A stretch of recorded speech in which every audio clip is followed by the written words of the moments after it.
Guy has certainly taken the world by storm, as most people are raving about the new, acclaimed, hilarious comedy that also features some very important emotional sequences, romantic comedy, jokes, hidden Easter eggs, references, and above all else, Ryan Reynolds. Hey everybody, how's it going? Welcome back to Cosmic Culture, the channel where we talk about all major movie and television news, theories, breakdowns, and much, much more. I'm Chris, and today we're going to attempt to tackle some of the bigger, more noticeable Easter eggs that you may have missed from Free Guy. Now, in an open realm video game setting where you're able to mix and match anything you really want to, and it's not questionable, it's easy to understand why or how that happened, there are a plethora, tons and tons and tons of hidden gems, Easter eggs, references that have probably even yet to be seen. However, in this video, we're going to go through and we'll talk about some of the bigger ones and some of the smaller ones that I also noticed as well. Long list of different potential things we could see, things that haven't been noticed, things that are going to be noticed one day, and we'll all have a good laugh about how we missed it. But let's start with some super fun Easter eggs coming from Free Guy. Be sure to subscribe to the channel, guys, if you love to stay up to date on all major movie and television news, like these little Easter egg hunts, but also theories, breakdowns, and leaks for all major franchises. We're covering them here on the channel daily. Also, leave a comment down below and let me know what you thought about the movie and which your favorite Easter egg that you noticed was from the film.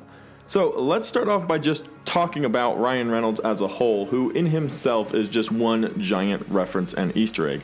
And we get this feeling coming directly off of Deadpool, which also has a ton of fun references, both to his past career, Marvel, Disney, and many other fun, frequent sequences that constantly pop up in those films. Now, we're over here with Disney yet again, which was originally a 20th Century Fox movie, but let me tell you how much we were upgraded by Disney buying the rights to 20th Century Fox, allowing for Ryan Reynolds to have access to all sorts of Disney goodies.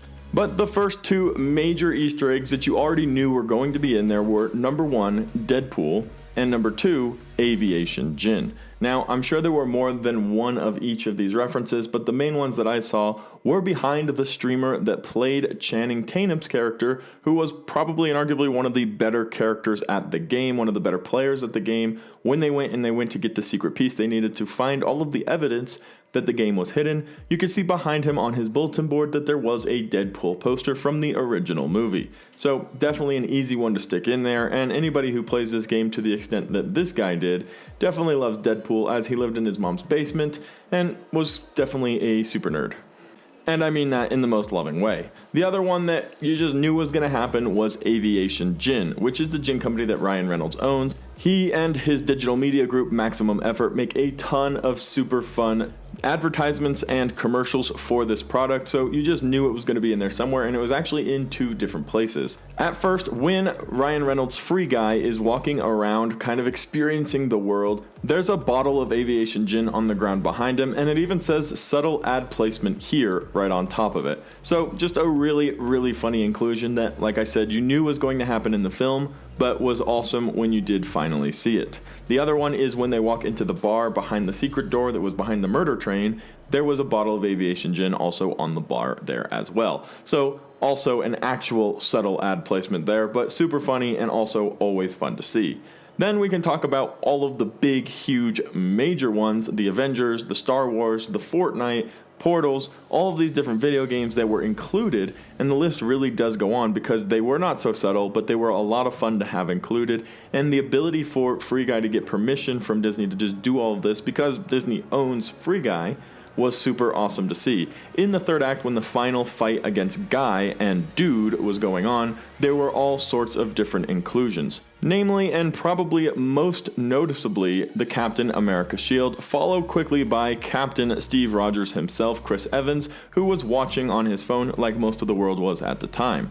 This was an hilarious start to a huge sequence of different Easter eggs, which continued onward with Star Wars as he wielded a lightsaber, Portal as they used the portal gun to jump from one spot to another, seemingly teleporting, and then even other ones like Fortnite where they had the pickaxe, and much more. This entire fighting sequence was hilarious. It was a ton of fun to watch as they jumped through movie to movie to movie to different franchises and allowed us to get all of those little Easter eggs in one little fight scene. And quite frankly, as someone who also plays video games myself, you do get the feel of that, as any video game you play nowadays does probably have some type of collaboration where you can wear one skin and play as another in a different game, and it all kind of starts to overlap, and it really is a lot of fun. So they hit that entire third act fight perfectly with the inclusion of these different items. Now, the other items as well are seen throughout the movie, like we can see a featured number of Fortnite victory dances or emotes played throughout while the characters are running through the city, killing NPCs, taking the money, and going onwards. All of these really fun inclusions are just very well thought out. They're not overdone, I don't think, just because of the manner of the video game, or of the film rather, and because of that, it was just a laugh every single time the scene turned. There was something else to see, there was something else to laugh at, and that was super fun. Moving on from here, I'll tell you we have a large list of different Easter eggs you can see and enjoy, including Half-Life, Mega Man, GTA, Shining references, Pac-Man, The Truman Show, and of course some famous streamers who were obviously featured in the movie, and if you missed those, we'll name them out as well. Throughout the entire movie, it was a hide-and-go-seek of fun references, and this was to be 100% expected from Ryan Reynolds.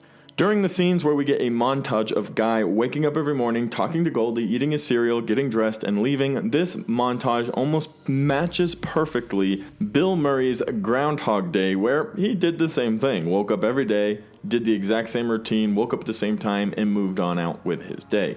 That was the whole idea of Groundhog Day, and it was pretty funny to see that montage and that connection as well. We also get a really cool Shining reference towards the end as Taika Waititi's character Anton goes and starts destroying the servers with the axe. He has a very similar face as he's crushing these servers, trying to break down the game in order to stop Guy from going and finding the evidence they needed to prove he was guilty, and it's always fun to get a good reference like that as well. Also, in the back of Key's apartment, you can see all sorts of Pac-Man memorabilia, including the game, some LED lights, some neon lights, all that had Pac-Man characters littered throughout.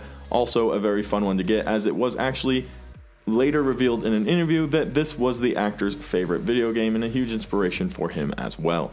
And then off of the references Easter eggs, there are just all sorts of different fun and cool things to see inside the video game. A number of very fancy cars like Ferraris, Lotuses, Corvettes, and you name them, they were probably in there somewhere, especially when you're walking through the different looting rooms where gamers would keep their different items, their different vehicles, so that was really fun to see. But also we saw a Halo Warthog at one point, and as we went throughout watching different power-ups, that also all has references to different games where you're able to enhance your abilities, like the magic jumping shoes that he was so keen on buying, and then finally had the money to go and get them.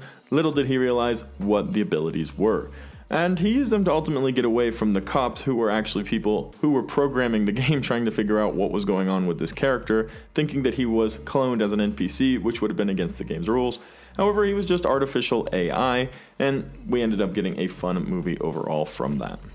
Not to mention all of the other bonus Easter eggs and extras we got. Hulk's fist was included, different weapons and abilities throughout the entire game that people used. They pulled out of their inventories and were able to take these different weapons, these different abilities, use them in the game. It made it really fun to sit there and play this Easter egg, this peekaboo, looking for all of these different references. I know I didn't get them all, and like I said at the beginning of the video, I'm sure not all of them have even been seen yet. We know, for example, in Guardians of the Galaxy, there's still that one Easter egg that nobody's found, and James Gunn continues to dangle it over our faces. However, I'm sure in this film we will get to dissect it more and more as we get to watch it more and more, as the world falls in love with it more and more, and all of those Easter eggs will be revealed. But on that note, let me know if you saw any that I missed in the comments section down below.